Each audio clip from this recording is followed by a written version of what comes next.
and welcome to CYBERIA Cafe. We hope that this video, like our cafe, will provide you with a friendly introduction to the information age. It's not as cold as threatening as you might think. My name is Eva Pasco, and I'm one of the founding directors of CYBERIA, the world's first internet cafe, and I will be introducing you to everything you need to know to find your way around the cyberspace. We will be looking at some of the most useful facilities available on the internet, and there will be pointers to help you get confident with electronic mail, transferring files, special news groups, and live chat channels. Of course, we'll be looking in detail at World Wide Web and how to go about publishing your own web pages. Some regular internet users will be giving you their tips on how to get the best from the net for both private and business needs. But that will come a little bit later. First, what is the internet?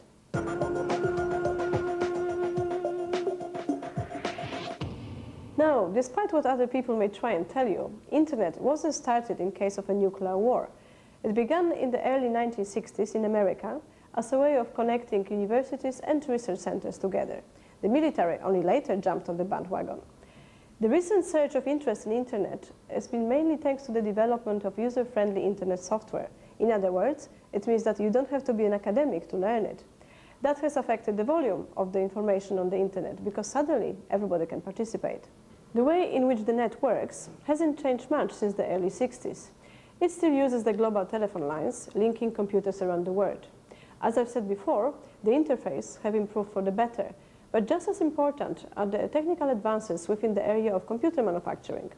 With each PC having a comparable power to that used to put the first man into space, each terminal connected to the net can house vast libraries of information on every conceivable subject. The speed of today's computers is another reason for the internet's sudden popularity. You can now send and receive even large files in a fraction of a second. So you can mix sound with images, text with animations. The combinations are essentially limitless. The age of multimedia has only just begun. This becomes even more impressive when the cost of this new technology is added to the equation. The very slow and typically expensive traditional technologies like telephones or mail system seem prehistorically inappropriate in the era of electronic communication, when you can use email or news groups at a fraction of a cost. That leads us conveniently to the first application of the internet, electronic mail.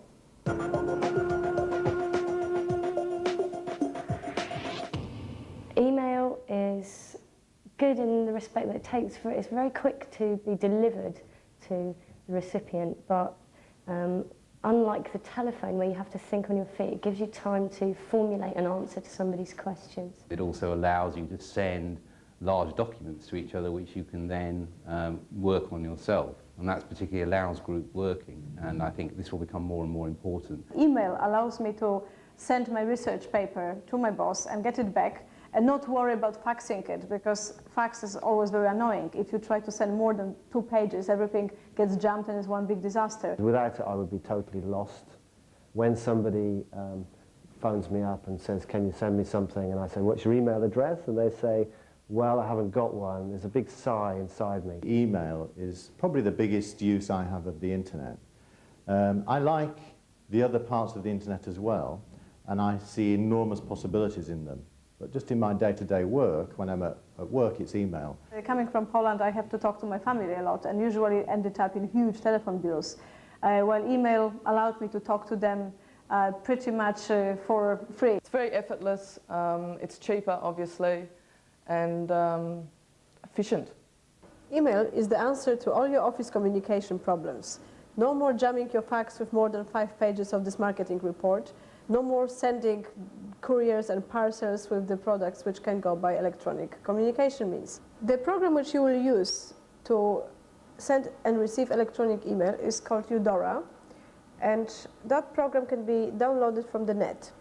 If you want to send an email, the best way to go about it is to think about it like a fax.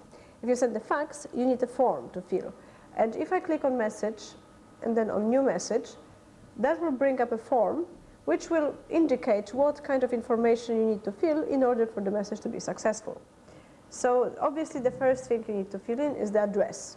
So I'm going to send that email to a colleague of mine called Sven. So I have to type his username.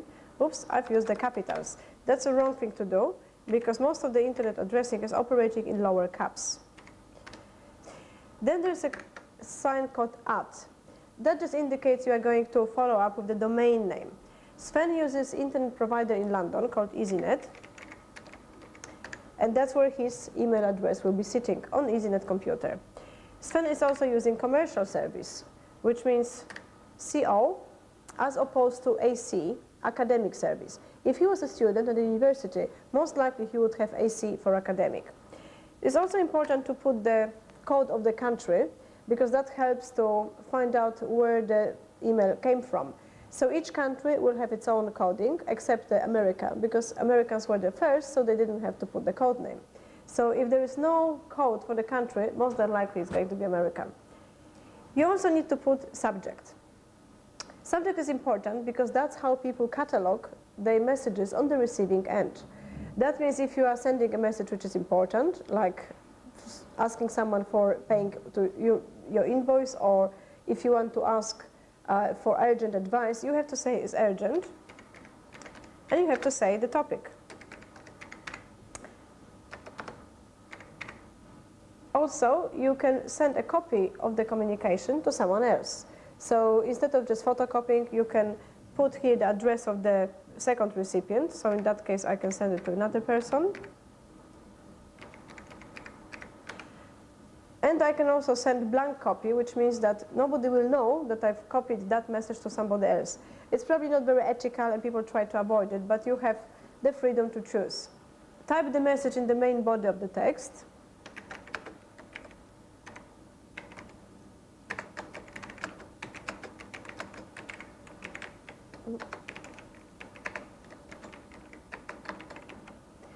And then click on send to deliver the message to the box of the person you are talking to. You can also use email messages to attach text or music files or video files, so basically anything you want. Again, you have to fill up the addressee who is going to go to, and then choose from the attachments the document you want to send by email. In this case, I want to send a copy of the poster which we're preparing for one of our parties. So I've saved it before on my Eudora, and I'm just picking it up from the hard drive. That's the file which I'm interested in. And by clicking on OK, I will bring it in to attachments on email. That means the picture of which I'm attaching an email will go together. If I want to check if the email has gone, I can go to mailbox and then to the tray called out. The last message on the mail called out will be the message I sent to Sven. So if I double click on it, I can recall it and check if I did the right spelling or if I need to work on it, or maybe choose to forward it to someone else. So if I go to message again and click on forward, you will see the attachments and the message.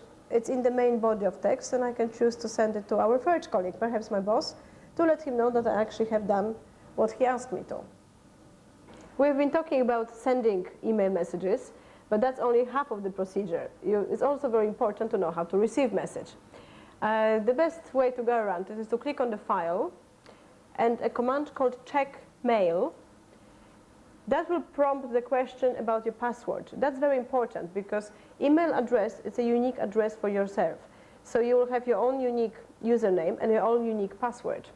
And I'm going to type the password to receive the message for that particular box. You won't be able to see the letters because if somebody is lurking behind my shoulder, they might be able to see it and collect my email when I'm not looking. So you will only see a number of crosses or stars. Then I'm going to click OK. That's the sound informing me that I actually have new mail, excitement. So I'm going to double click on the message, the last one is for me, and check what has been sitting in the email waiting for me. So there's a message about someone who wants to book for the training session for Friday, and I can reply to it, or forward it to someone else, or redirect, or send again.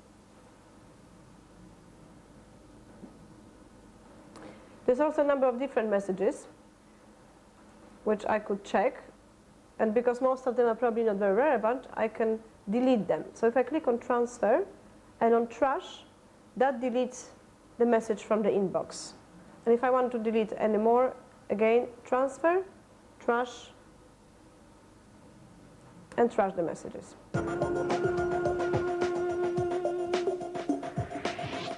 There are thousands and thousands of news groups, from vegetarianism to, again, piercing, anything basically you can think of, there'll be a news group relating to it. I mean, there's a huge community in there that's talking about what's actually going on. When you do contribute to news groups, because they're public forums, you post your contributions. I often find that if you go 12 hours later to the same news group, there's a whole flurry of responses to what you've said. You certainly get people that have a wide range of expertise, ranging from complete novices in the field to experts. I myself run 4 news groups. They're EasyNet news groups, and they're specialist groups so that I can communicate with the thousands of people who are EasyNet subscribers. I need to be able to tell them, for example, if a service is temporarily out of order, and I don't want to talk to all 5 or 10,000 individually. I want to put one message on there that they all can see. The second application we are going to look at are news groups. News groups are discussion areas, social areas for meeting people for fun, for personal interest, to discuss hobbies, but also to look at the business applications and maybe more specific topics. There is a lot of them, so you will see there's a discussion group for everyone. We're using news reader called News Express, and I'm going to launch it from the main menu. It's basically window-based, so it's very easy to operate. You don't need to be a computer freak to access news groups. And the way it works, you have to subscribe to a certain amount of news groups in order to receive them on your computer. Or alternatively, you can subscribe to everything. But remember, there's almost 15,000 of news groups, so there's a lot of material to read. Okay, I'm subscribing to news groups at the moment, and the ones which we are going to see on the screen are the ones which we use most often. I will start from the light-hearted one, which is the UK Singles, extremely popular. And by double-clicking on the title of the news group, I can access the content of the material stored there. So UK Singles is used for conversations, for finding partners, for discussions of personal tastes, whatever you feel like doing on a late Friday evening. So you can be looking for a friend. You might be discussing some virtual dating form which is popular these days. You can post a message, and the way you would post a message is very simple. Just go to Articles and choose one of the commands on the top. So if you want to start a new message, you would click on Post, and that means you can start a new conversation, a new thread, as it's called. So I can type in, "Hi, I'm Eva, and I'm looking for company for next week for the date for the theater," or something like that.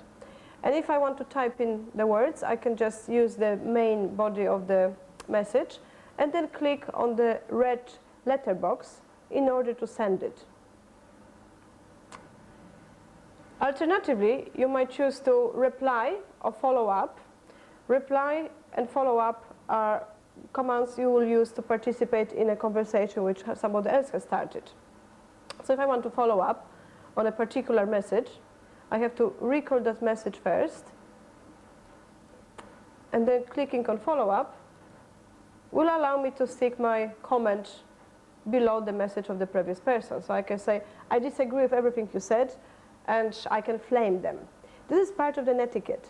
News groups are pretty much like any other culture, followed by certain rituals, which means that you should understand that part of the rituals to be a member of the community. The best way to deal with it is to read the news groups, lurk, without sending messages, and once you feel comfortable, you may try to start posting. Okay, singles are the fun bit, but there is also a lot of groups which are very useful. UK Finance, it's quite interesting for people who are looking for mortgages or seeking advice on stock investment. There's a number of discussion evaluating the recent tips and shares from newspapers, so you can also pick up the expert's brain on any recent development. Another way of using news groups might be investigating the culture of the country you're going to spend some time or holiday or business travel. I'm Polish, so I use a lot of sok.culture Polish, which is a group called Virtual Poland. And I can use it for research, for example, to check what happened with the latest elections or what's the interest rate for mortgages in Poland and so on and so forth. But I can also just use it to speak Polish if I feel particularly in a Polish mind. There's probably around 120 of groups which cater for each particular culture. So there's a group for Israelis, for Jordanians, for Norwegians. So anytime you want to travel to any particular country, you can join this group and have a look what's happening in the country. News groups are also used for business and for advice. So the one which I use quite often is computer graphics, comp.graphics, where you can find out everything there is to find out about the software, hardware, and additional pieces you need to produce interesting graphics. So you can, oops, sorry about that. So you can investigate the comments about the latest changes in hardware.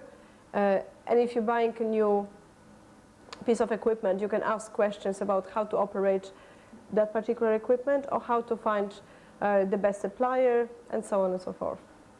Newsgroups can also be used for campaigning or for political activities, for raising awareness, and very often for raising finance. A number of charity workers have discovered that newsgroups are one of the best ways to get the community together, to get the energy, and get people to change the world. One of the interesting examples is all.activism, where people discuss and cooperate and organize themselves to achieve certain political purposes. It's quite interesting because most of our activities in real life in political area are delegated to professional politicians. Internet gives you the opportunity to get control over smaller areas and get people to change the world, to act and to get cooperative in a way which we probably have lost in reality. So that's newsgroups for you. There's almost 15,000 of them, so we could be talking about it for a long time. However, the best fun of it is obviously to participate, so don't just lurk, get on with it.